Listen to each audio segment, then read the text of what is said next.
วัสดีครับยินดีต้อนรับสู่ช่อง ATS Channel นะครับผมยินดีต้อนรับทุกคนเข้าสู่การ reaction นะครับผมวันนี้ขอต้อนรับทุกคนเข้าสู่ประเทศเอมมาลีนะฮะกับการ reaction นะครับผม documentary ข้ามฟ้าเคียงเธอหรือ The Next Prince Series นั่นเอง EP ที่0นะครับผมปกติพี่แฮมจะไม่ค่อย react EP 0เลยนะครับผมแต่รู้สึกว่าเรื่องนี้ต้องคุยกันหน่อยละเพราะว่ามันมีเรื่องราวต่างๆดีเทลมากมายน่าจะเป็นซีรีส์ที่ใส่งบประมาณเยอะที่สุดของปีนี้แหละแล้วคงจะได้เห็นอะไรที่มัน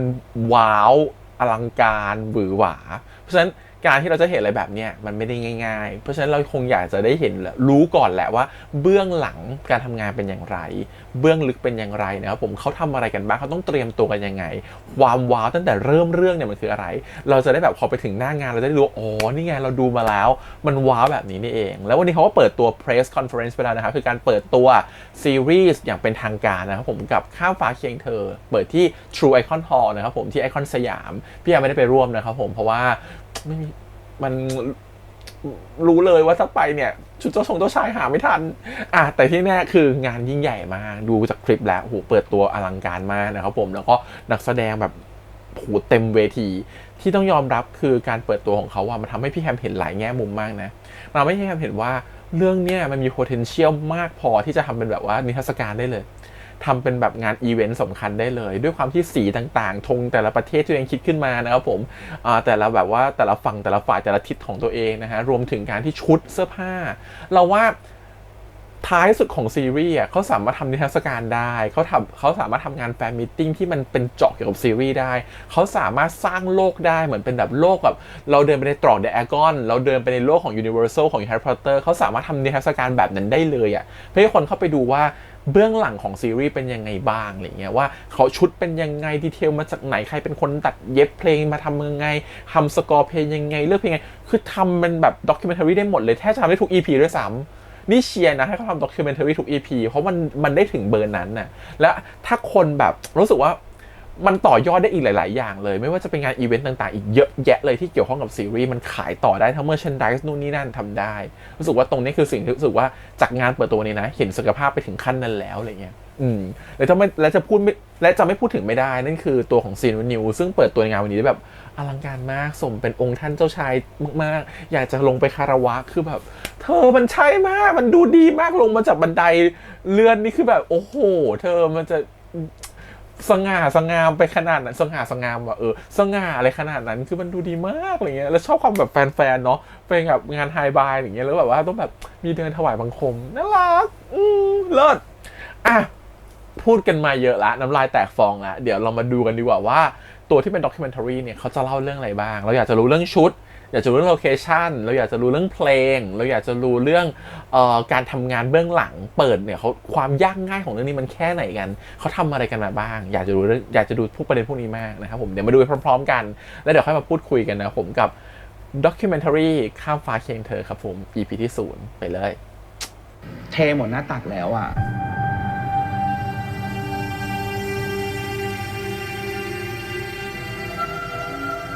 รู้ว่าเป็นซีรีส์ที่คนรอกันมานานมากกำลังคิดในใจว่า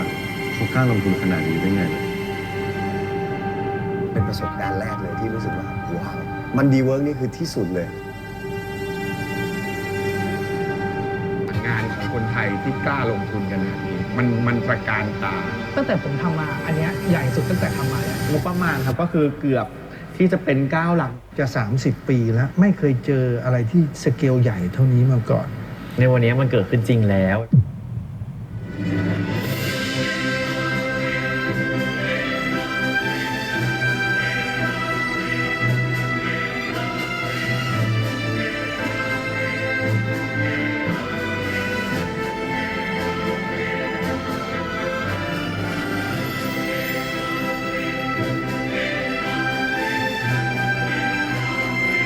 เรื่องของประมาณไม่ต้องคิดเลยนะมันเยอะมากจริงเรื่องเนี้ย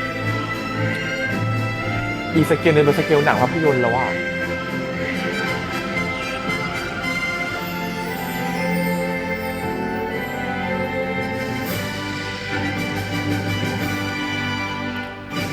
ขนาดเบอร์ใหญ่อย่างพูดแบบนี้เธอเบอร์ใหญ่เขาเล่นมากี่เรื่องแล้วเธอเข้าใจปะเขาต้องเห็นสเกลงานใหญ่แบบนี้มากี่งานอันหนึ่งอย่างเงี้ยต้องเล่นมากี่เรื่องแล้ว แต่มาเจอเรื่องนี้คือยังบอกเลยว่ามันใหญ่ที่สุดมันรู้มันใหญ่จริงอะเรื่องนี้ไม่ต้องพูดกันมาเอมมารี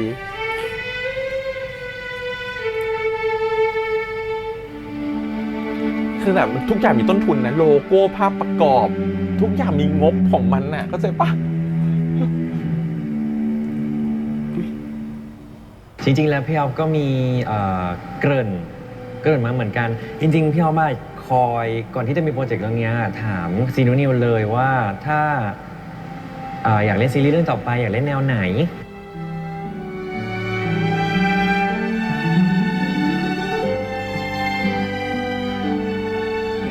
จริงๆมีโจทย์แวมไพร์อยู่ในท็อปิกที่เคยคุยกันด้วย แต่ก็มาจบที่เป็นเจ้าชายนี่แหละ น่ารักกว่า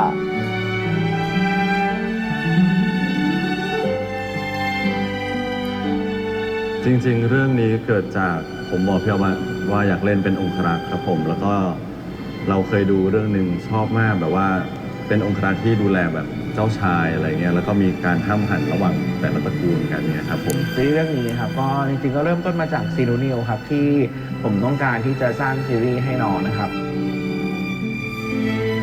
จนกระทั่งได้มาคุยกับน้องๆครับโดยเฉพาะซีเนี่ยเขาก็เคยพูดเกินๆไปว่าเขา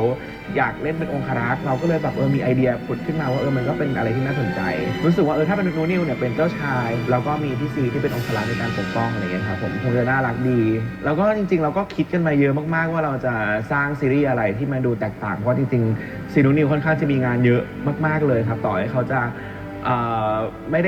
ยังไม่ได้มีซีรีส์เยอะมากแต่ว่าบทบาทที่เขาได้รับนี่ไม่ว่าจะเป็นเรื่องทีวีซีหรือว่างานต่างๆมันค่อนข้างจะหลากหลายมากเลยครับ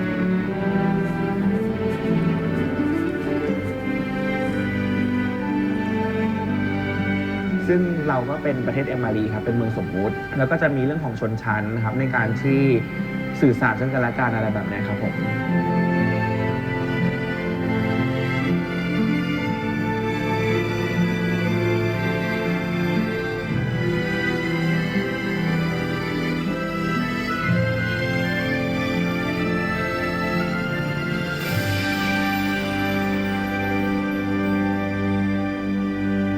จริงๆธีมหลักของมันก็พูดเรื่อง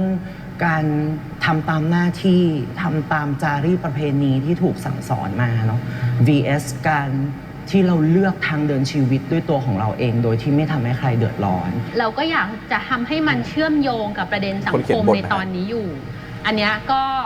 ก็มีส่วนที่เราไปรีเสิร์ชเพิ่มในประเด็นทางสังคมที่เราอยากจะใส่เข้าไปอันนี้ยังขอไม่สปอยใช่ไหมคะแล้วก็ในตัวแต่ละอาณาจักรเองเนี่ยเขาก็มีธุรกิจมีอุตสาหกรรมของเขาพวกนี้ค่ะประเทศเอมาเรียเป็นประเทศสมมุติที่มีศูนย์กลางคือกรุงดาวินและมี4หัวเมืองหลักเหนือใต้ออกตกก็คืออีก4หัวเมืองที่มีคนปกครองแล้วแต่หัวเมืองไปอย่างเช่นทิศเหนือก็จะเป็นตระกูลอัศวเทวาทินตะวันออกก็เป็นผู้ชงพิสูจน์ตะวันตกเป็นทวิตเมธาภาคใต้ก็จะเป็นมีนานครินทร์เนี้ยค่ะเรื่องนี้ฮะก็มีการผลักดันในส่วนของซอฟต์พาวเวอร์เหมือนกันต่อให้จะเป็นประเทศอเมริกาประเทศสมมติแต่อย่างที่บอกว่าเราได้มีการใส่เข้าไปแล้วว่าประเทศนี้มีความเกี่ยวข้องกับประเทศไทยอย่างไรบ้างอย่างแรกเลยเรื่องภาษาฝ่าบาทจงจำไว้เสมอว่าท่านชายเราเป็นคู่แข่งในราชประเพณีห้ามประมาทเด็ดขาดเราจะมีในส่วนของที่เราไปในประเทศไทยด้วยทุกคนอาจจะได้เห็นนะว่าเราได้ไปถ่ายในโลเคชั่นไหนบ้างแล้วก็เป็นซิกเนเจอร์ของในประเทศไทยเช่นกันจริงๆพอได้ฟังพอดนะคะจากพี่ออกก็รู้สึกว่าเรื่องนี้ความอลังการนี้ความเจ้าชายความที่แบบอยู่ต่างเมืองประเทศใหม่โลกใหม่ๆ New World อะไรอย่างเงี้ยค่ะก็รู้สึกว่าเราคงได้ใช้จินตนาการเยอะมากแน่ๆเลยแล้วก็คงจะเป็นเรื่องหนึ่งที่เรารู้สึกได้ชาเลนจ์มากๆคือเรื่องนี้เบสมาจากนิยายที่คนอ่านรู้จักอยู่แล้วใช่ไหมคะถือว่าเซตอัพต่างๆเนี่ยนักเขียนนิยายก็สร้างให้มาในระดับหนึ่งแล้วแหละแต่ทีเนี้ยด้วยเนื้อเรื่องที่มีอยู่อาจจะสั้นเกินกว่าที่จะทำเป็นซีรีส์14 ตอนเราจะต้องใส่ของเข้าไปเยอะแต่ว่าเรายังต้องคงให้เรื่องยังสนุกเข้มข้นน่าติดตามสำหรับคนดูด้วยอะค่ะแต่ว่าเราเป็นแม่ที่สวัสดิ์เรื่องแบบการเมืองก็น่าจะมีเนาะแบบความเชื่อเฉื่อยกันเพราะแต่ละคนแบบเอามาขนาดเนี้ยมันอย่าให้เสียของอ่ะ นักแสดงเบอร์ต้นๆนั้นเลยแบบแต่ละแบบที่ผู้หญิงคนนี้แบบโอ้โหเล่นดราม่าเก่งกันแต่ละคนเราจะเสียของไม่ได้ เหมือนกันไม่คิดมีอะไร แต่พอประโยคถูกปะมองเลย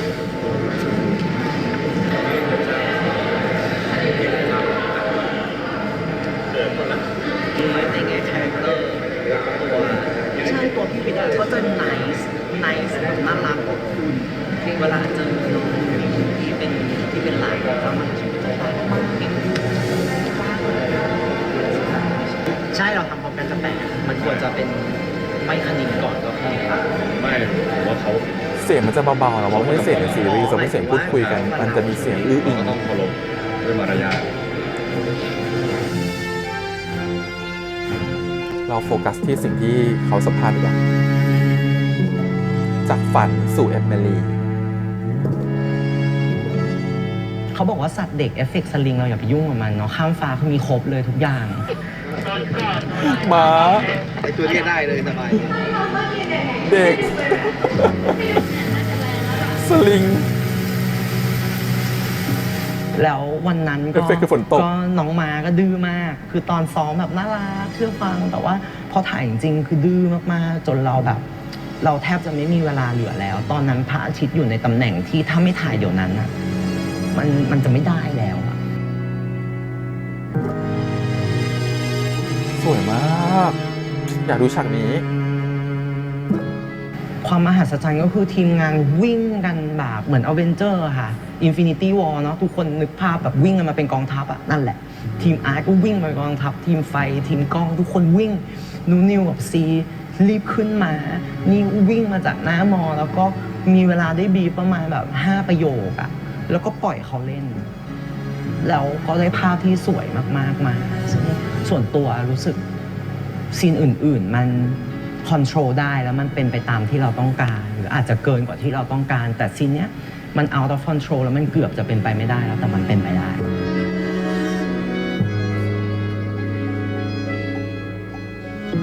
โอ้อย่างที่บอกว่าเรื่องนี้มันเซตติ้งมันใหญ่มากอะอุปสรรคมันก็คือใหญ่เช่นกันครับผมเพราะว่าการหาโลเคชันมันไม่ใช่เรื่องง่ายมากๆเพราะว่าจริงๆถ้าพูดกันตามตรงโลเคชันคนไทยเราก็แบบใช้กันซ้ำๆเราก็พยายามคิดว่าเราจะหาโลเคชันไหนที่มันไม่ซ้ำโอเคก็เป็นอุปสรรคเรื่องของงบที่ว่าโอเคมันต้องบานปลายเพราะว่าเราก็ต้องเนรมิตทุกอย่างให้คนดูไม่ได้รู้สึกว่านี่คือสิ่งที่คนเอามาใช้เยอะแล้วเพราะว่าเราก็อยากจะทำให้คนเชื่อที่สุดครับผม สังว่าต้องไปตกแต่งสถานที่ใหม่ข้างในหมดเลยแบบบิวอิน ตั้งแต่ผมทำมาอันเนี้ยใหญ่สุดตั้งแต่ทำมาแล้วใน อันนี้ฝั่ง สเกล อาร์ต ของ นะครับ ซีรีส์นะบางทีงบงานสร้างเนี่ยผมคิดว่าใหญ่กว่าหนังด้วยซ้ำเหมือนมันต้องเริ่มใหม่มันไม่ใช่ประเทศที่มีอยู่จริงพร็อพก็แบบบางทีมันต้องเมคขึ้นมา ได้พี่เจมาเนี่ยมาเป็นคนเนรมิตต่างๆครับ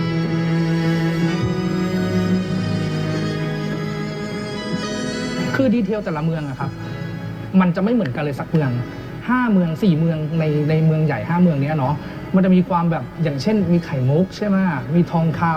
ำมีรูปวาดงานปั้นงานอะไร พวกนี้ทุกอย่างอะต้องสร้างขึ้นมาใหม่หมดอาทิเช่นงานปั้นอะไรอย่างเงี้ยค่อนข้างจะยากมันไม่ได้แบบปรับแล้วได้กันเลยเนาะอะไรอย่างเงี้ย มันมีรายละเอียดเยอะ ทุกอย่างอ่ะคืองานเขียนคืองานวาดขึ้นมาใหม่ ไม่มีการเจนไม่มีอะไรเลย ทุกอย่างคือเป็นงานที่แบบคิดมามีความหมายทุกสิ่ง โจทย์ที่ได้มาคือไม่ต้องการให้ซ้ำก็คือจะไม่มีการซ้ำชุดเด็ดขาด ทีมชุดเจ้าชายจะไม่ซ้ำเลยเหรอโอ้ยสวยทุกชุดแน่เลยอ่ะ คือแค่ดูชุดก็คุ้มแล้วแหละเพราะว่าเป็นงานที่แบบที่ใช้ดีไซเนอร์ด้วยก็คือเป็นใช้อัญพุนิยะก็คือเหมือนมาทำชุดให้นุนิวโดยเฉพาะ แบรนด์ใหญ่มาก สบายใจแล้ว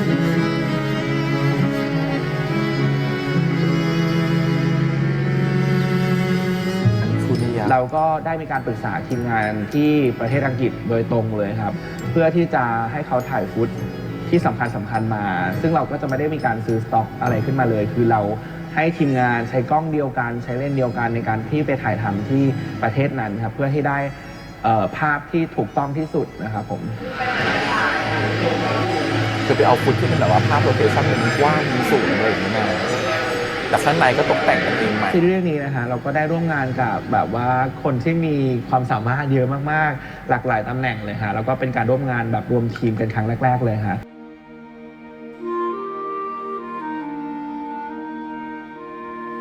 คือข้างในเซตติ้งขึ้นมาทำสตูดิโอขึ้นมาถูกไหมครับทำฉากขึ้นมาแต่ข้างนอกที่เป็นภาพเมืองใหญ่ๆก็ไปถ่ายที่เมืองจริงๆที่เมืองนอกมา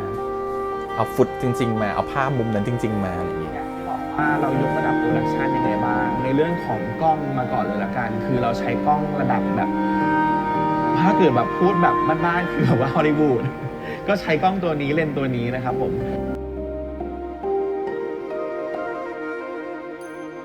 ในส่วนของสกอร์เพลงนะครับหรือว่าเพลงต่างๆเราก็ได้ใช้วงออร์เคสตราแบบฟูลทีมเลยเพราะว่าปกติซีรีส์เรื่องนึงเนี่ยบางทีก็อาจจะไม่ได้ใช้ดนตรีสดหรือออร์เคสตราหรืออาจจะใช้ไม่ได้ใหญ่มากแต่ของเราเนี่ยรู้สึกว่าเราเล่นใหญ่มาขนาดนี้แล้วว่าเราก็ควรที่จะใช้ฟูลทีมจริงๆแล้วเราก็ใช้ระดับที่เป็นมืออาชีพที่ทำซีรีส์ในประเทศไทยหรือต่างประเทศมาเยอะเลยครับแล้วก็เอาคนที่มีประสบการณ์มาซึ่งเพลงก็ใหญ่มากๆเลยฮะแล้วก็โหเพราะจริงๆอยากให้ทุกคนฟังแล้วคิดว่าแบบแค่ทุกคนฟังเพลงในซีรีส์นี้ก็คือคุ้มแล้วโอ้โหนี่ทำเหมือนตอนเรื่องคนจางอ่ะคนรู้ก็ดูเป็นเกียรติอย่างยิ่งที่ได้ร่วมงานกับซีรีส์แล้วก็ดีใจไปกว่านั้นที่แบบว่าซีรีส์มีทุนงบให้ได้อัดออร์เคสตราจริงซึ่งโดยปกติแล้วเนี่ยการทำซีรีส์หรือหนังโดยทั่วไปเนี่ยมันจะไม่ค่อยมีโอกาสได้อัดเพราะว่าจริงๆมันใช้เงินค่อนข้างเยอะแล้วก็รู้สึกว่าโชคดีแล้วเราก็เลยแบบได้ทดลองอะไรไปในแบบว่าการทำวงออร์เคสตราเพิ่มจากที่ปกติเขียนบนคอมด้วยโอ้เธอสกอร์ขายได้อ่ะเอาดีๆมาถึงอัดแผ่นขายได้อ่ะต้องทำกันบ้านมานะครับว่าในสกอร์เนี่ยทางคุณฟิลคอมโพเซอร์เนี่ยเขาจะได้เขียนออกมาแล้วบางทีเราก็ต้องมาคุยกับคุณฟิลว่าเราจะเพิ่มเติมตรงนี้ลองเป็นแบบนี้ได้ไหมลองทำอย่างนี้ได้ไหมก็จะได้ไปดิสคัสแล้วก็ออกความเห็นเพิ่มเติมในการที่จะทำให้บทเพลงมันออกมาได้อย่างสมบูรณ์ที่สุดครับผมนี่เป็นคอนดักเตอร์นะครับคนที่แบบถือไม้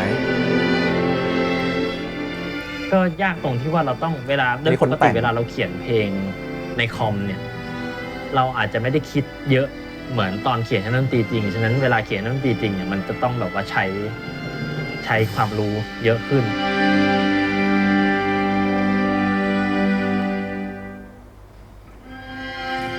เดี๋ยวพี่แฮมขอหยุดก่อน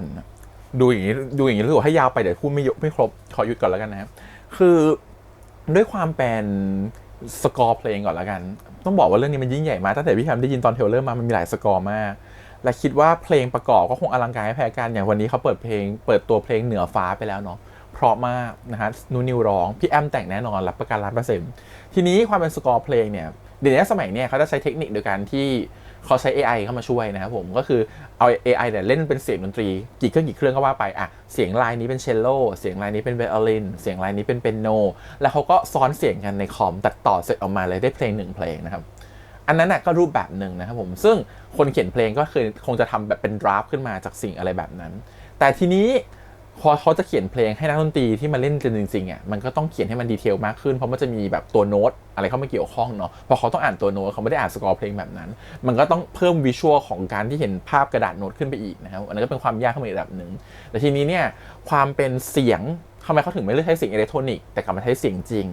เวลาเราอัดเสียงจริงอะครับมันจะมีความวอลลุ่มของเสียงที่กว้างกว่า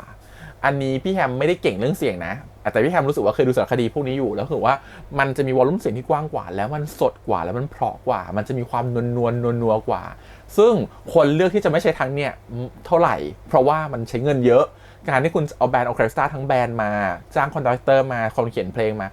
โหงบเยอะมากนะครับมันเป็นหลักล้านนะฮะมันไม่ใช่งบถูกๆที่คุณจะเซตแบงค์ขึ้นมาอย่างนี้อย่างตอนเลือดคนจางเขาทำเนี่ยจำได้ไหมถ้าใครเคยดูเลือดคนจางมันจะมีคนเขาก็จะเอาออร์เคสตราอย่างเงี้ยมานั่งเรียนแล้วก็ดีดิสนีย์ก็เหมือนกันเวลาคุณจะทำซาวด์ประกอบดิสนีย์ส่วนใหญ่เขาก็จะเอาออร์เคสตราทั้งแบรนด์มาแล้วทำซาวด์ประกอบดิสนีย์ใช้วิธีการเดียวกันครับนั่นคือเอาออร์เคสตราทั้งแบรนด์แบบนี้มาทำเพลงประกอบเรื่องนี้คำว่าเพลงประกอบไม่ใช่สิ่งที่คนร้องนะครับเป็นเหมือนเสียงที่อยู่เขาเรียกว่า background music อะครับผมที่เราได้ยินระหว่างที่เราดูซีรีส์นะซึ่งแต่ละอันก็จะดูแบบแต่ละเมืองก็จะมีเพลงของตัวเองถูกไหมครับหรือว่าระหว่างที่เราอยู่ในบรรยากาศแบบนั้นมันก็จะยินเพลงที่มันมีความเป็นไวโอลินมันมีความเป็นยุโรปมันมีความเป็นเหมือนกับเอมมารีอะไรอย่างเงี้ยซึ่งมันก็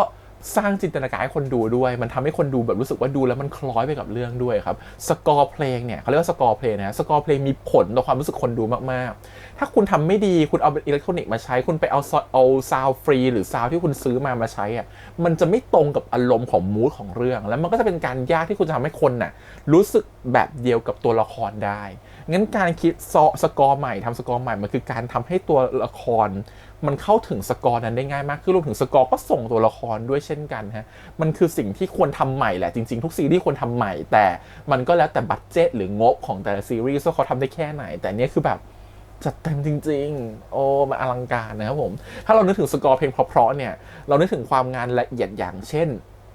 แปรรักฉันด้วยใจเธอของบิลกินพีพีอย่างเงี้ยถ้าเราเคยดูเนี่ยเขาก็ใช้สกอร์ใหม่เลยนะครับผมก็อันนั้นก็คนที่แต่งให้ก็เก่งเหมือนกันแต่เขาไม่ใช้สกอร์แบบออเคสตราจริงๆก็เขาใช้ออเคสตราบางสกอร์นะแต่บางสกอร์ก็ไม่ใช่ออเคสตราซึ่งนั่นก็แบบจัดเต็มเหมือนกันแล้วก็เพลงแบบอลังการมากไม่ต่างกันงั้นเรารู้สึกว่าอันนั้นน่ะคือสิ่งที่เรียกว่าทำใหม่ทำสดมันก็จะมีความเฟรชของความเป็นบรรยากาศที่มันจะผูกเข้าไปกับตัวของเรื่องราวได้นะเรื่องชุดอลังการมากใช้อันคุคันนี้ก็คือเป็นแบรนด์ที่บางคนอาจจะไม่เคยได้ยินแต่เป็นแบรนด์ที่เขาทำชุดหรูหราหมาเห่าเป็นแบรนด์ที่เขาเรียกว่าทำชุดออกงานอีเวนต์แล้วกันซึ่งเป็นแบรนด์ที่ใหญ่ประมาณนึงเหมือนกันแล้วก็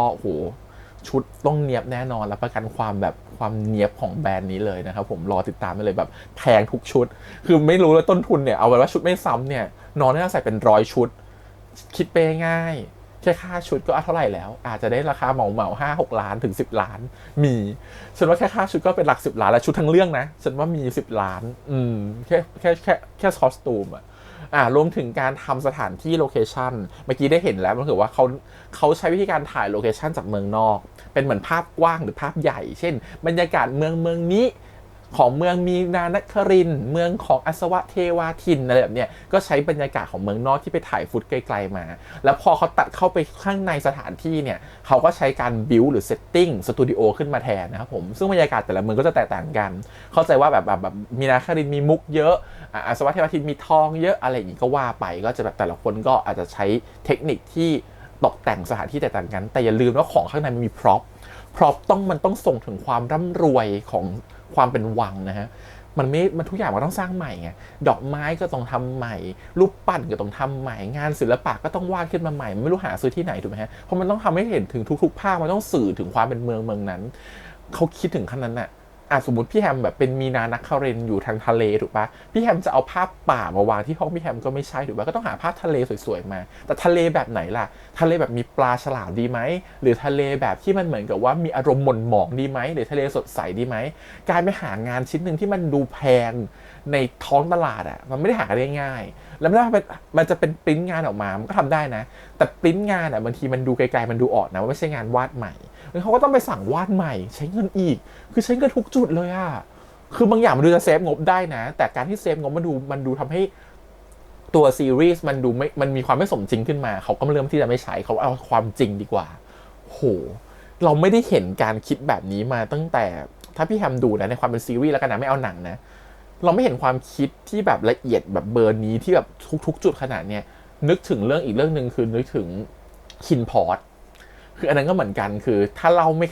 เหล้าก็ต้องเป็นเหล้าแพงที่จะมาตั้งอยู่บนโต๊ะคนดูอาจจะดูไม่ออกหรอกว่านี่คือเหล้าแพงแต่คนทั่วไปที่เขารู้ราคาเขาต้องดูออกว่านี่คือเหล้าที่มันแพงขนาดที่คนรวยเขากินกันเราว่าเนี่ยทำใครกันเลยคือนี่คือแบบสิ่งที่คนรวยต้องมีอะไรเงี้ยเขาก็ต้องคิดแบบนั้นคือแบบเลิศส่วนเรื่องบทก็เดี๋ยวค่อยว่ากันตอนดูซีรีส์กันนะครับแต่คิดว่าบทก็คงจะยิ่งใหญ่ไม่แพ้กันไปดูกันต่อ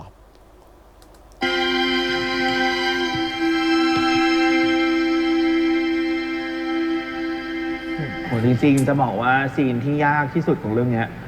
แทบจะเกือบทุกซีนเลยคือไม่รู้ว่าจะลิสต์ซีนไหนมาเพราะว่าทุกซีนมันเป็นซีนที่ใหญ่หมดคือวันนี้คิดว่าใหญ่แล้ววันต่อไปใหญ่กว่าแล้วคิดว่าคงไม่ใหญ่กว่านี้ก็มันก็มีอะไรอย่างเงี้ยครับแล้วก็ต้องมีการถ่ายแก้ใหม่อะไรอย่างเงี้ยเยอะเหมือนกันสำหรับซีรีส์เรื่องนี้เพื่อที่จะได้ความสมบูรณ์ออกมาจะไปหารูปปั้นอย่างเงี้ยครับภาพอย่างเงี้ยมันไม่มีขายง่ายๆนะซีนที่ยากรู้สึกว่าเป็นซีนเกี่ยวกับซีนฟันดาบอย่างเงี้ยก็คือเซตติ้งใหญ่มากๆที่ออกจัดใหญ่จริงๆจัดที่สนามแข่งกีฬาจริงๆแล้วเซตเวทีฟันดาบขึ้นมานักแสดงทุกคนที่ต้องไปฟันดาบก็จะเป็นนักแสดงที่แบบ ต้องไปฝึกน้องต้องไปเรียนฟันดาบกันทุกคนอย่างเช่นหนูนิวซีน้องจิมมี่อย่างเงี้ย จบเรื่องนี้หนูนิวทำไปทุกอย่าง นี่ก็รู้สึกว่าเป็นความยาก ยิงธนูฟันดาบขี่ ตอน ม้า เขียนก็ว่ายากแล้วเพราะเราต้องไปดูกีฬาฟันดาบจริง ๆ ตอนเขียนเนาะพอมาเห็นของจริงก็รู้สึกว่าโอ้ยากมาก ชอบตอนที่เราฟันดาบด้วยกัน ชอบหรอหนูจริง ไม่คือไม่ได้ชอบด้วย มันเหนื่อยแล้ว ไม่ได้ชอบการที่เราต้องฟันดาบ แต่ชอบที่เราต้องเหนื่อยไปด้วยไม่เราต้องเหนื่อยไปด้วยกัน ฟันดาบเลยเหนื่อยไปด้วยกัน คือเราไม่ได้เหนื่อยคนเดียวไงเราเหนื่อย ฉันคิดเรื่องอะไรอยู่เนี่ย ทุกคนที่ฟันดาบเพราะว่ามันเหนื่อยจริง เพราะว่ามันต้องแบบว่าเขาเรียกว่าอะไรมันก็มีหลากหลายมุมเนาะแล้วเราก็ต้องแบบว่าเล่นซ้ำหรือเล่นจำ walking จำนู่นจำนี่จำนั่นอะไรเงี้ยครับผมก็สนุกดีครับ มันดูสู้ไปด้วยกันดี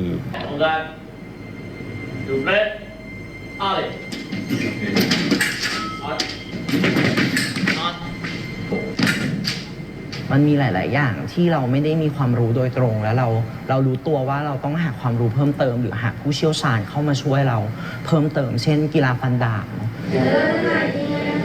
แล้วห้องฟันดาบก็สวยแล้วว่ะ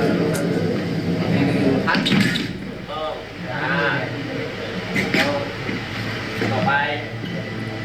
ตอนเราเข้าบ้างแต่คราวนี้ไล่เหมือนกันไล่เหมือนเมื่อกี้เพื่อเป็นเอาเลยปึ๊บจิมมี่ถอยอ่ะ เซฟภาษาฝรั่งเศส ทำแบบฟันไม่โดนนะปุ๊บทีนี้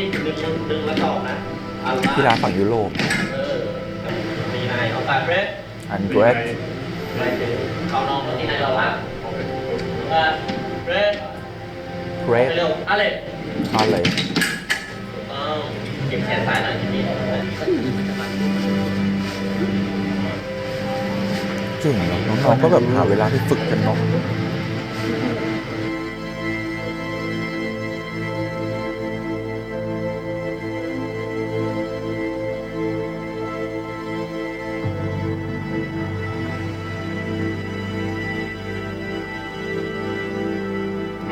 ของการดูเฟรชอะไรออตันวาลาดิโก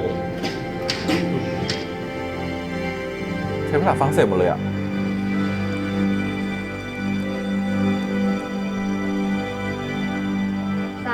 2 คิว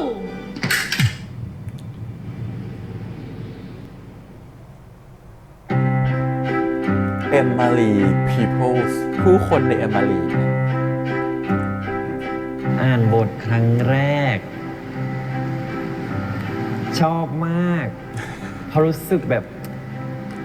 มันมีหลายคำอยู่ในหัวมาก คือนี่มันซีรีส์อะไรเนี่ย ทำไมมันดูเหมือนมันแฟนตาซีแล้วมันแบบเนื้อเรื่องดูน่าสนุกมากเลย ก็อ่านทุก EP ที่จะมีเลย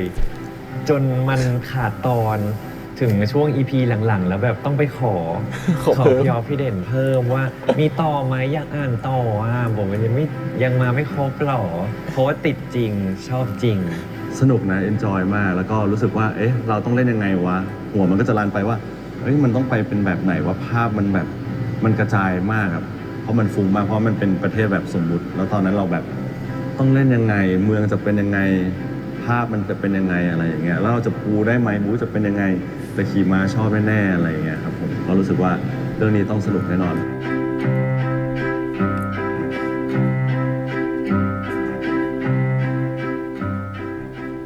คือตอนนี้เรากำลังทำงานกับซีโนนิวคู่หูพาร์ทเนอร์ที่พูดได้ว่าเป็นระดับต้นๆของประเทศครับ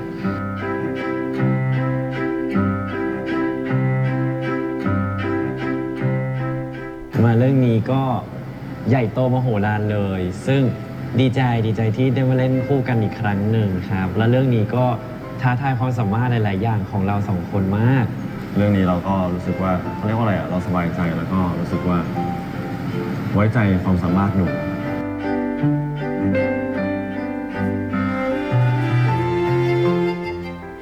ก็รู้สึกว่าคาแรคเตอร์ชลันมันเป็นสิ่งที่ยากสำหรับเรา เรื่องบุคลิกภาพครับผมเรารู้สึกว่าองครักษ์มันจะมีความแบบธรรมะทแมงมากขึ้น แล้วเป็นคนที่แบบว่าหลังตรงแล้วก็เดินแบบว่าเราเป็นคนเฉยๆเรื่อยๆเนาะ แล้วก็เรารู้สึกว่า ด้วยอินเนอร์ของชลันจะเก็บอินเนอร์มากกว่าเพราะไม่ค่อยแบบเปิดเผยถ้า ดูดีก็จะมีความรู้สึกจากทางสายตามากกว่าครับผม เป็นองครักษ์มันไม่ได้ง่ายนะ มันไม่ใช่แบบว่ามายืนนิ่งๆ แล้วจะพูดเรียบๆอะไรอย่างเงี้ย คือปกติอะเฮียเป็นคนที่อินเนอร์ดีอยู่แล้วทางสายตา ก็คือเลิศเลย แล้วเรื่องนี้ก็คือยิ่งเห็นชัดกว่าเดิมอีก เพราะว่าองครักษ์มันจะแสดงออกเยอะไม่ได้ ชมเฮียเยอะนั่นเนี่ยเขาต้องพูดไม่ได้เขาต้องส่งสายตาอย่างเดียวถูกปะล่ะ แล้วผมจะรีบรายงานมาให้ทราบ สายตารักอะไรอย่างเงี้ย หนู สาย เก่ง ตา แล้วอย่างที่บอกหนูไปหนูมีพรสวรรค์เรื่องการแสดงเขาเป็นคนละเอียดนะจริงๆแล้ว แต่เราก็ไม่เคยถามว่าทริคในการแสดงเขาเป็นไง แต่รู้สึกว่าเขาอาจจะมีการอ่านบท แล้วก็แบบว่าพื้นเพหรือมีความคิดอะไรที่แบบประมวลของเขาแล้วเรารู้สึกว่าเวลาที่เขาพูดมีความธรรมชาติ หรือว่าเวลาที่แสดงมีความธรรมชาติออกมาเรารู้สึกว่าจุดนั้นเป็นจุดเด่นในการแสดงมาก คาแรคเตอร์นี้มันไม่ได้เหมือนเรื่องที่เคยเล่นน่ะมิติใหม่เลยแหละ เพราะว่ามันไม่ใช่คนธรรมดา ช่วงแรกกับเป็นเด็กธรรมดาเป็นคณินเนาะเป็นลอนดอนบอยในชีวิตนี้ใครบ้างที่จะได้สัมผัสการเป็นเจ้าชายอ่ะ เพราะฉะนั้นก็ต้องมีการเวิร์กกับเรื่องบุคลิกหรือว่าวิธีการพูด แล้วก็เรื่องทักษะอื่นๆ ด้วยอย่างเช่นการฟันดาบเรียนการเล่นเปียโน มีเต้นรำด้วย มียิงธนู สุกสกิลครบ ซึ่ง หมด อะไรพวกเนี้ยอย่างฟันดาบอย่างเงี้ยเราก็ไปเรียนเพิ่มเติมมาเพราะว่าถ้าไม่เรียนคือไม่ได้เลย เพราะว่าการจะฟันดาบให้ท่าสวย และออกสเต็ปได้ถูกต้องคือต้องเรียน ซึ่งเราก็ไปเรียนและเหนื่อยมาก แต่สนุกมากเหมือนกัน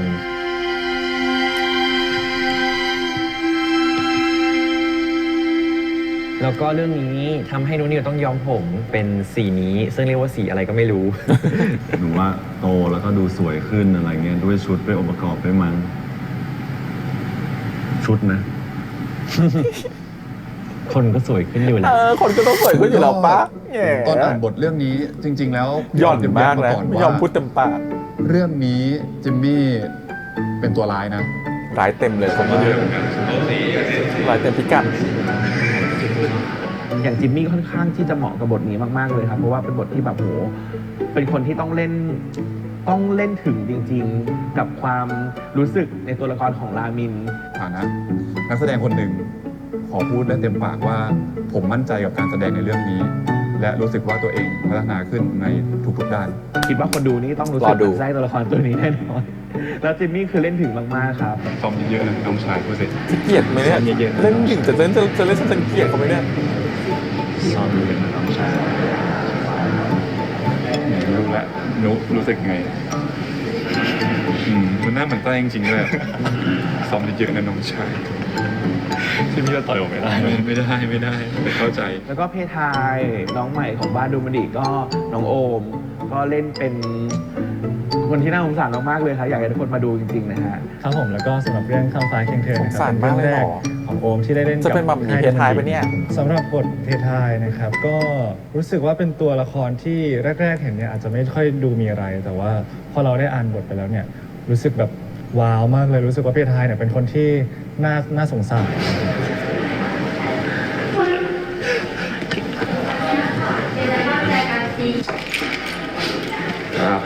เดี๋ยวรอปิดประตูนะโอเคพี่คุณมาโค้งตรงนี้เราก็พยายามฝั่งตรงเนี้ยอย่าไปอยู่แนวแบบดิมชิดขวาเลย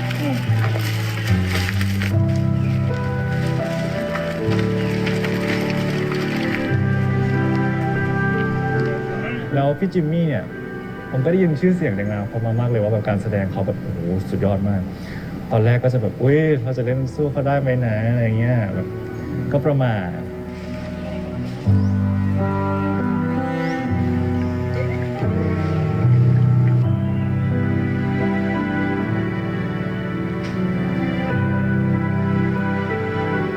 เรารู้สึกได้ว่า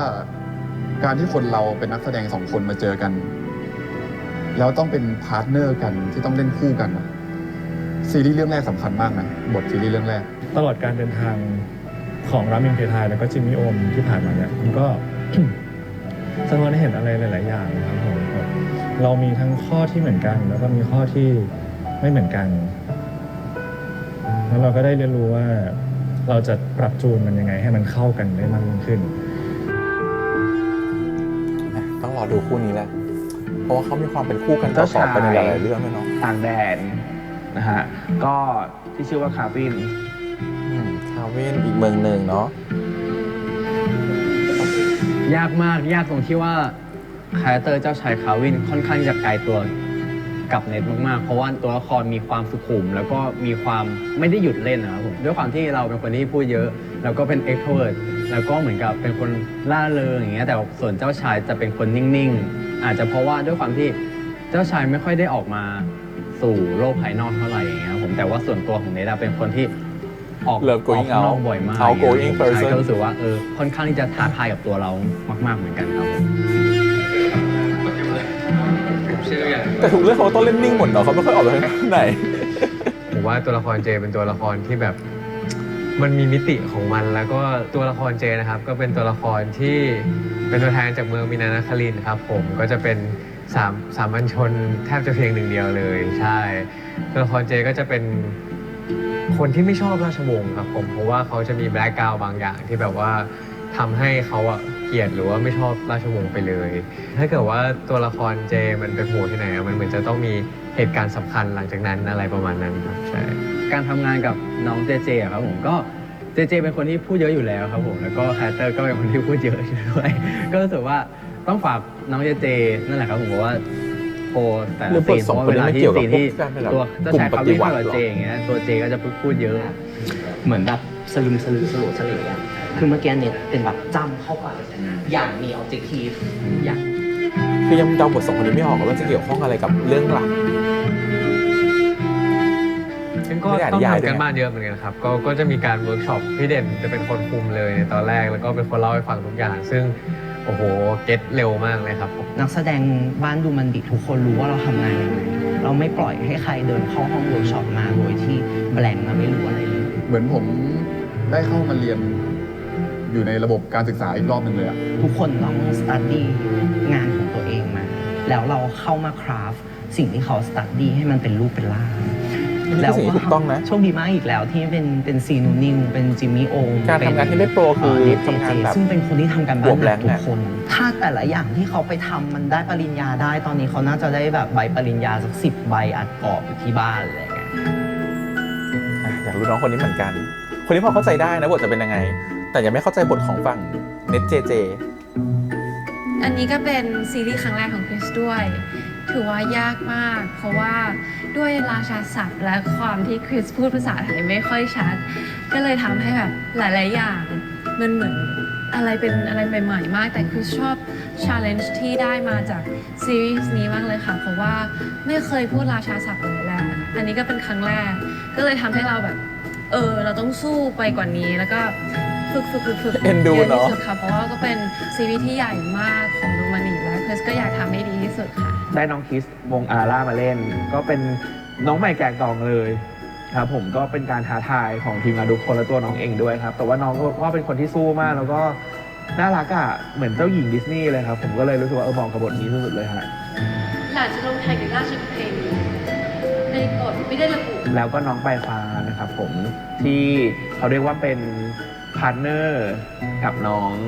เอวานะผมน้องคริสนะครับก็มิราเป็นโค้ชของเจ้าหญิงเอวาค่ะคอยสอนเกี่ยวกับฟันดาบหรือว่าจะเป็นการยิงธนูอะไรแบบนี้ค่ะตอนอ่านบทครั้งแรกรู้สึกว่าเป็นการใช้อิโมชันอลในการเล่นมากกว่าค่ะจริงๆคู่นี้ก็เหมือน GL เนาะองครักษ์กับองค์หญิงนี่นะเหมือนกันสำหรับตัวปลายฟ้าคิดว่าบทน้อยยากค่ะเพราะว่ามันอาจจะต้องเป็นการแอดอารมณ์เข้าไปร่วมด้วยเพื่อให้คีย์เมสเสจของความหมายนั้นๆหรือว่าในซีนนั้นๆมันสมบูรณ์ยิ่งขึ้นค่ะโอ้อันนี้คิดว่าภาษานี่คือยากสุดเลยค่ะเพราะว่ามันจะมีคำราชาศัพท์มาด้วยแล้วเราก็อาจบางทีสมมุติว่าคำว่าเพคะอย่างเงี้ยค่ะเราจะติดพูดค่ะเฉยๆก็ต้องพูดใหม่อะไรเงี้ยค่ะแอคชั่นด้านนั้นเป็นธงของมีนานครินทร์เป็นรูปฉลามสีฟ้าด้านหลังเป็นคลื่นประดับด้วยมุกพื้นธงสีน้ำเงินมีนานครินทร์ตั้งอยู่ทางทิศใต้ของเอ็มมารีเป็นเมืองที่ติดทะเลเพียงค่ะฉากทีค่อนข้างแตกต่างกับตัวอื่นครับคือด้วยลุคของเราด้วยคาแรคเตอร์เราเลยเนี่ยเราก็จะได้เล่นเป็นแบบคนที่เก่งในเรื่องคอมพิวเตอร์เป็นเด็กติดเกมเป็นเหมือน ลูเซอร์อะไรอย่างเงี้ยแต่ชาคลีมันจะมีความมีระเบียบมีความจัดแจงก็คือจะแตกต่างกับตัวที่เคยแบบที่เคยเล่นมาแบบมากๆเลยนะครับ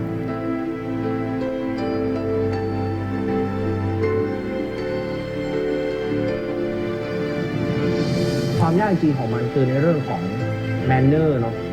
กริยาแล้วก็ภาษาต่างๆมันจะไม่เหมือนกับคนทั่วไปอะไรเงี้ยมันจะค่อนข้างราชาศัพท์มันจะค่อนข้างอยู่ในวังมีความเป็นผู้ดีทานข้าวจะต้องทานอย่างนี้เดินจะต้องเดินอย่างนี้ก็ค่อนข้างทำการบ้านเวิร์กช็อปเยอะอยู่เหมือนกันแล้วก็ต้องศึกษาผ่านซีรีส์เนาะ เราตั้งต้นมาจากน้องๆจริงๆเพื่อที่จะมาเขียนบททีนี้เนี่ยแน่นอนว่าซีรีส์เรื่องหนึ่งคงมีนักแสดงที่ต้องหลากหลายเพื่อความเข้มข้นของการดำเนินเนื้อเรื่องเนี่ยครับผม อยากรอดูบทผู้ใหญ่นะแต่ละคนจัดจ้าน เจ้ามหาชีวิตคือจริงๆอันนี้คือเป็นชอยที่แบบเด้งขึ้นมาไงก็ต้องอันหนิงของเขาเป็นคนที่มี power สูงมากแล้วเขาก็ดูเป็นถ้าจะดูยิ่งใหญ่ที่สุดแล้วก็ต้องเป็นเขาอะนาทีนี้ครับผม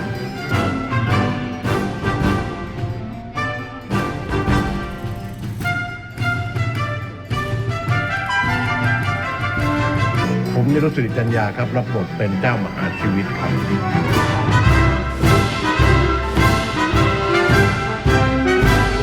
อยู่ในตระกูลซึ่งคงไม่ต้องแปลนะครับเรียกว่าอัศวะเทวาทิน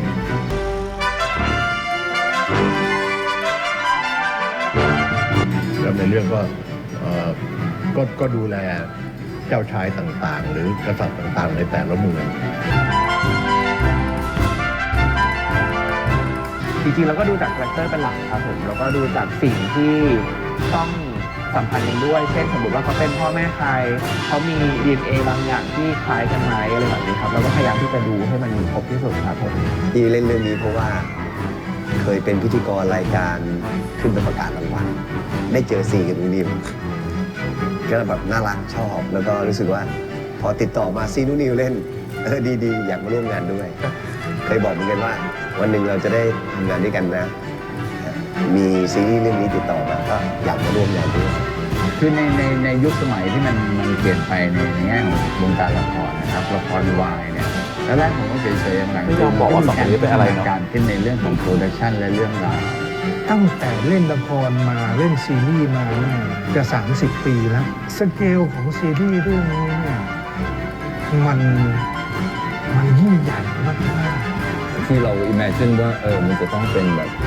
เป็นปราสาทสวยๆจะต้องแบบแต่งชุดแบบที่มันไม่มีจริงมีแต่ในนิยายอะไรอย่างเงี้ยบอกตรงเลยไม่เคยมีโอกาสได้เล่นก็ว้าวนะว้าวในที่นี้คือเราไม่เคยได้รับบทองครักษ์นอกเหนือจากที่ตัวเองเคยเล่นมารับบทแม่มาตลอดการดูแลลูกก็เป็นส่วนหนึ่งแต่เราสามารถแสดงความรู้สึกได้แต่พอที่เราเป็นองครักษ์แล้วอ่ะต้องซ่อนความรู้สึกที่นอกจากจะทักษะหลายๆอย่างแล้วความตัดสินใจณตอนนั้นแล้วรวมถึงความรู้สึกของตัวเองที่ต้องไม่แสดงออกก็เลยรู้สึกว่าดีใจจังที่ได้รับบทแบบนี้ชอบฉากใหญ่ทั้งหมด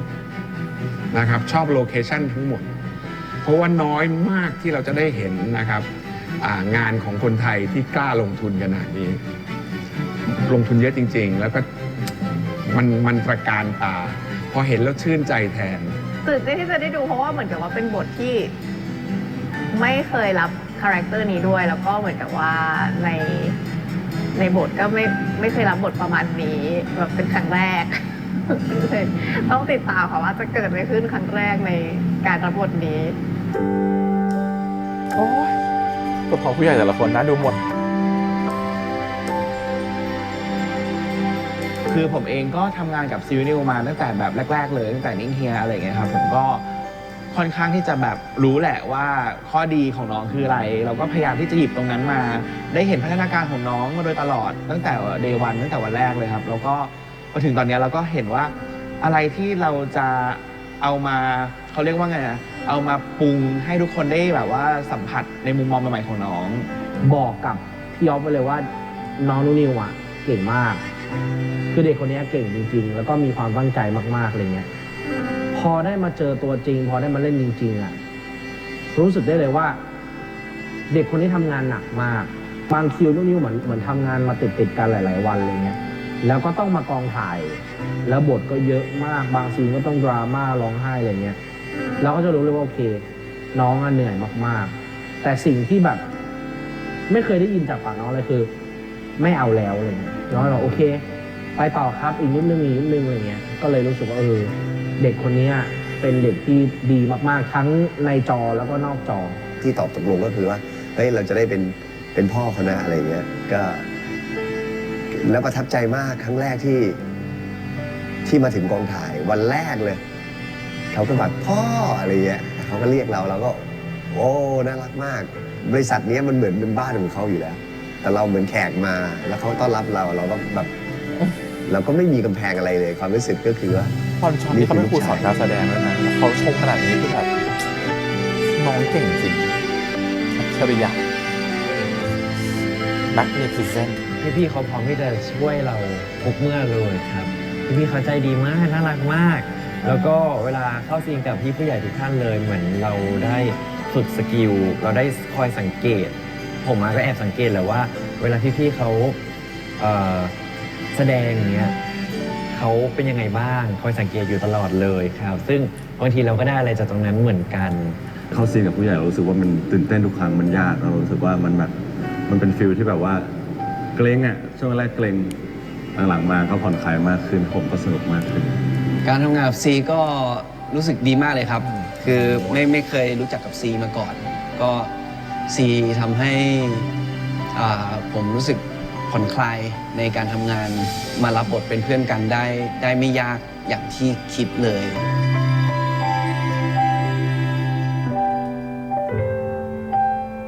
คือนูนิวเป็นคนที่แบบมีความแบบใฝ่รู้อะความแบบต้องการจะรู้อยากจะเก่งขึ้นทำให้สกิลแบบนี้พอมันติดตัวอยู่ที่ตัวเขาทำให้เขาเป็นคนที่แบบเก่งขึ้นทุกวันแล้วแบบรู้เลยว่าเขาแบบสังเกตเยอะทำเยอะยอมทุกอย่างเพื่อรู้สึกว่าฉันจะได้เก่งกว่านี้ฉันจะได้เก่งขึ้นฉันจะได้อยา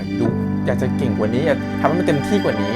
แล้วก็เป็นคนที่เกรงใจคนอื่นเขาไม่อยากให้คนอื่นเหนื่อยไงเขาก็ต้องทำให้ดีที่สุดคือแบบรัก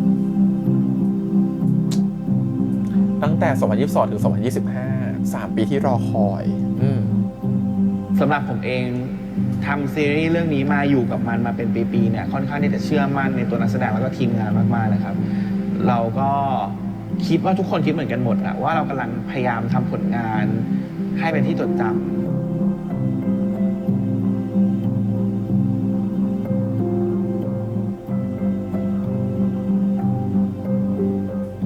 ก็กดดันพอสมควรเพราะว่าเป็นโปรเจกต์ที่ใช้เวลาในการที่จะฟูมฟักมันนานพอสมควรแล้วเราก็ได้รับรู้ถึงการคาดหวังของแฟนๆน้องๆรวมถึงแบบแฟนๆดูบันดิที่เขารออะไรเงี้ยครับผมก็พยายามคิดว่าไอ้แรงกดดันที่เราแบกรับอยู่เนี่ยก็พยายามผลักให้มันเป็นแรงผลักดันมากกว่าเพื่อให้มันเกิดคุณค่าที่แบบดีที่สุดนะครับ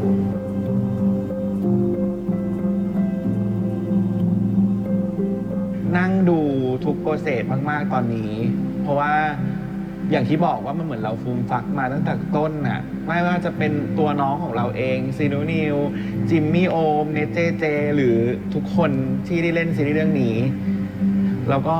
ตัวนิยายที่เราคิดพล็อตให้เขาเขียนมาแล้วมาดัดแปลงทำเป็นซีรีส์น่าจะมีอะไรบางอย่างที่อาจจะโดนใจคนดูอยู่ที่เราพยายามใช้ซีรีส์เรื่องนี้ในการที่จะช่วยออกมาสื่อหรือช่วยออกมาเป็นตัวอย่างให้เห็นอะไรอย่างเงี้ยครับผม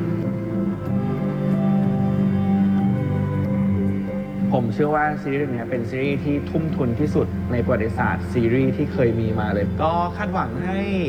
ไปไกลที่สุดเท่าที่จะไปไกลได้เลยนะคะก็คือแบบ worldwide อะไรอย่างเงี้ยเพราะเราก็อยากจะทำงานที่มีคุณค่าแล้วก็มีคุณภาพสิ่งที่เราจะฝากก็คือหยิบสิ่งละเล็กสิ่งละน้อยในความบันเทิงที่คุณว่างและคุณได้ดูไม่ว่ามันจะเป็นเรื่องนี้หรือเรื่องไหนที่คนอื่นเขาแสดงทุกๆเรื่องของซีรีส์เนี่ยมันมีความดีปนอยู่ในนั้นข้ามฟ้าเคียงเธอนี่ก็เช่นเดียวกันว่ามันก็มีอะไรที่มันซ่อนเร้นอยู่ในเรื่องทั้งหมดแต่ว่าคุณแยกออกมาได้ว่าเห็นที่ทำอย่างนี้แล้วตอนจบหรือเรื่องไม่ดีทั้งหลายมันจะเกิดขึ้นตอนท้ายๆหรือแม้กระทั่งตอนกลางๆหรือแม้กระทั่งตอนต้นเลย มันจะค่อยๆ สอนเราทีละนิดทีละนิด ที่พูดออกมาเนี่ยยังมีเซอร์ไพรส์ที่ยังเก็บไว้ให้ทุกคนรอดูอยู่อีกเยอะเลยครับผม ชอบแกงหญิงมากครับ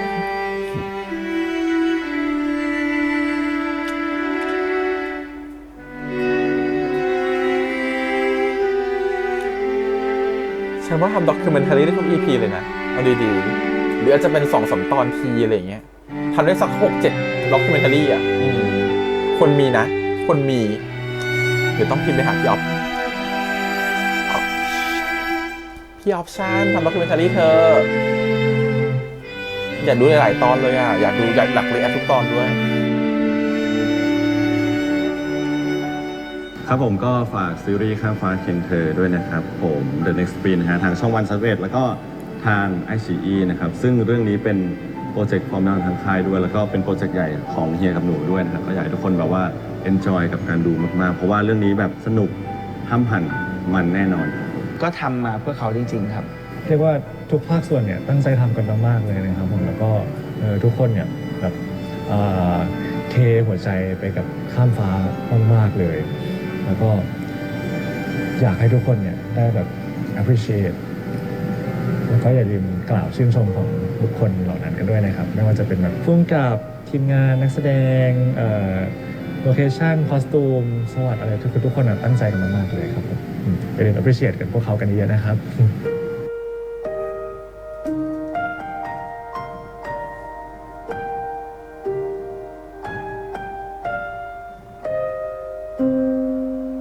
ข้ามฟ้าเคียงเธอก็ผ่านอะไรมาเยอะเนาะผ่านความคาดหวังและการรอคอยของหลายๆคนเราทำงานโดยที่รู้อยู่ทุกวันเลยว่ามันมีคนอีกกี่คนที่รอเห็นสิ่งนี้เกิดขึ้นต่อหน้าเขาจริงๆเราพยายามที่จะอุดรอยรั่วทุกอย่างพยายามที่จะปั้นซีนทุกอย่างให้มันควรจะเป็นแล้วเรารู้สึกว่าทีมงานทุกฝ่ายรักในหน้าที่ของตัวเองมากนะทีมเสื้อผ้าคือแบบไม่เข้ารูปไม่ปล่อย ต้องเย็บเดี๋ยวนั้นทีมอาร์ตแบบเทียนเบี้ยวไป3 องศาไม่ยอมต้องไปเข้าไปทำเราต่อสู้กับสภาพอากาศต่อสู้กับความผันเพของประเทศนี้ระหว่างการถ่ายทำมามากเพราะฉะนั้นเราไม่กล้าพูดหรอกว่านี่คือซีรีส์ที่ดีที่สุดหรือเป็นซีรีส์ที่ยิ่งใหญ่ที่สุดแต่เรากล้าพูดว่าเป็นซีรีส์ที่เราตั้งใจทำที่สุดแล้วทุกคนรักและภูมิใจกับมันที่สุดเพราะฉะนั้นมันน่าจะหวังว่ามันจะคุ้มค่ากับการรอคอยของหลายๆคนเนาะแล้วก็คุ้มค่ากับความผูกพันที่เรามีกับคนในเซตแล้วก็แรงกายแรงใจที่ทุ่มเทไปเพราะทุกครั้งที่งานมันเสร็จแล้วอ่ะมันไม่ใช่ของเราละมันเป็นของผู้ชมทุก เรา คน ต้องปล่อยเขาละเพราะฉะนั้นตอนที่ซีรีส์ข้ามฟ้าเคียงเธอออนแอร์แล้วมันไม่ใช่งานของเราละแต่มันเป็นงานของ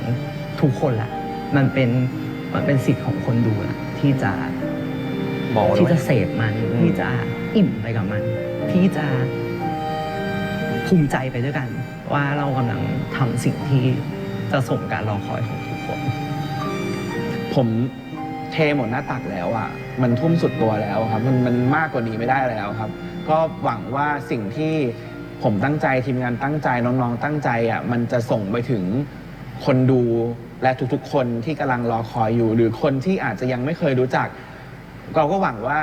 สิ่งนี้จะเปิดตาพวกเขาให้มาหันมามองพวกเราครับ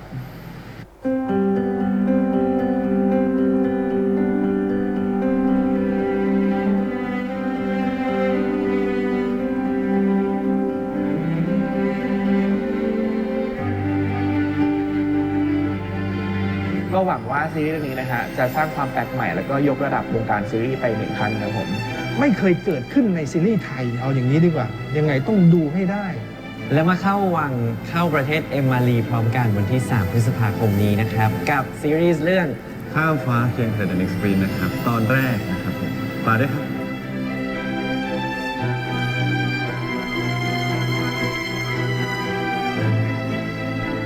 แค่ซาวประกอบที่เขาปล่อยออกมาแต่ละซาวหอมมาก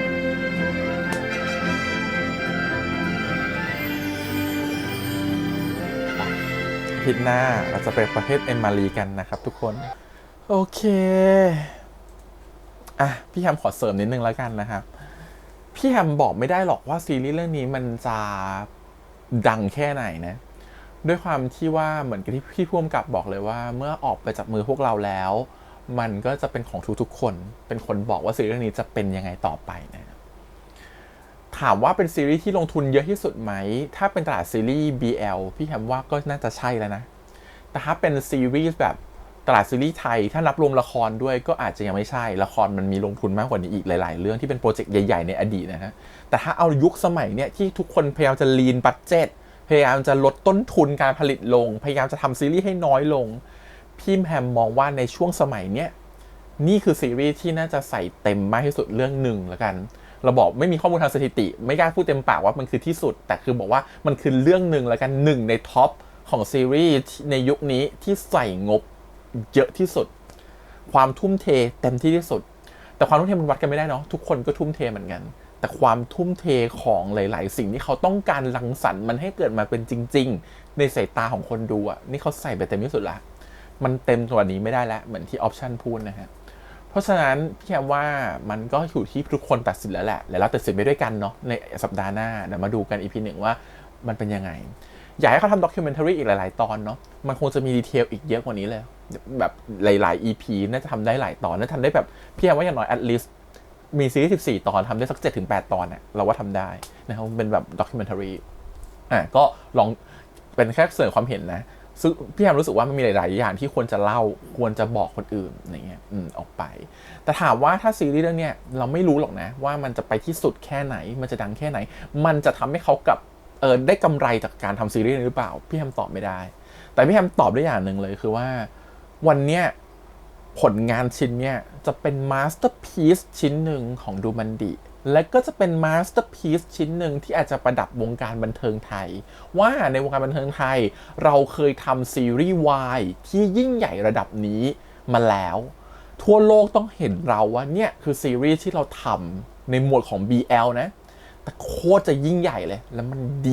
ดีมากๆแล้วอาจจะเป็นมาสเตอร์พีซชิ้นหนึ่งที่คนไทยเคยทำไว้และดูแล้วเราเชื่อว่ามันจะเป็นผลงานที่ทุกคนที่เป็นคนทีมงานที่ทำแฟนๆที่ดูนักแสดงทุกคนจะภูมิใจกับเรื่องนี้เพราะว่ากล้าพูดแบบนี้เพราะว่าถึงยังไม่ดูนะแต่เห็นจากสิ่งที่เขาทำแล้วก็คือว่ามันจะเป็นแบบนั้นจริงๆก็รู้สึกว่าเนี่ยแหละเราบอกไม่ได้ว่ามันจะแค่ไหนนะแต่เรารู้สึกว่ามันคือมาสเตอร์พีซที่คนต้องพูดถึงกันต่อๆไปแหละว่ามันเคยมีสิ่งนี้เกิดขึ้นมาในประวัติศาสตร์บันเทิงไทยกับ